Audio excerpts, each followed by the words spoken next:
কথা তোমরা শুনতে পাবে কিনা জানি না। আমি একটু বিয়েবাড়িতে এসেছি, কিন্তু বিয়েবাড়িতে আসলেও আমার কিছু একটা কথা বলার ছিল। সেটা হলো, বেশ কিছুদিন ধরে আমি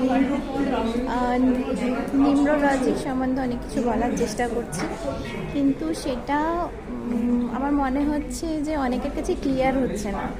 এবং অনেকেই আমাকে জিজ্ঞাসা করছে যে এটা কী জিনিস, মানে নিউরোলজি ব্যাপারটা কী, আমাদেরকে একটু বুঝিয়ে বলো।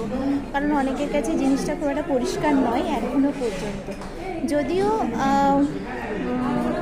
এই থিওরিটা, মানে নিউরোলজিটা এখন অনেক অ্যাডভান্স স্টেজে চলে গেছে এবং মানুষ এটাকে বুঝতে পারছে, এটার প্রভাব সম্বন্ধে জানতে পারছে, বাট অনেকেই এখনও পর্যন্ত জানে না।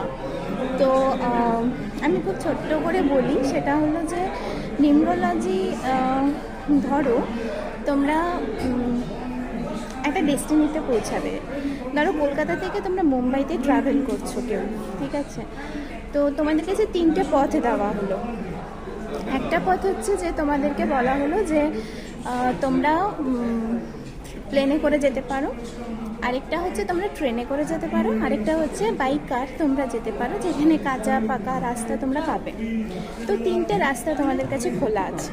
তো 3টে রাস্তার মধ্যে প্লেনে করে যারা যাবে খুব তাড়াতাড়ি পৌঁছে যাবে, আর যারা ট্রেনে যাবে একটু দেরিতে যাবে, কিন্তু যারা বাই কার যাচ্ছ তারা একটু টাইম লাগবে তাদের যেতে। এবং হতে পারে কাঁচা পাকা রাস্তা, ডাকাতি হতে পারে, কোনো ট্রাভেলে করতে পারো। তো নিউরোলজি হচ্ছে সেই জায়গা যেখানে আমাদের ডেস্টিনিটা একটাই থাকে, মানে আমরা যেটা আমাদের কপালে ভাগ্যে নিয়ে এসেছি, আমাদের সেই জায়গায় পৌঁছাতেই হবে।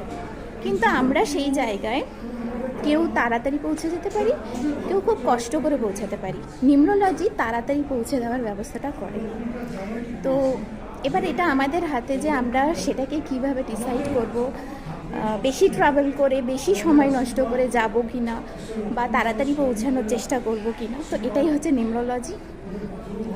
এবং যারা ইন্টারেস্টেড আছো এই বিষয়ে আরও জানতে, আমাকে অবশ্যই মেসেজ করো এবং আমার সঙ্গে যোগাযোগ করো। আমাকে আমার ইউটিউব চ্যানেল, আমার ফেসবুক প্রোফাইলে তোমরা ডিএম করো।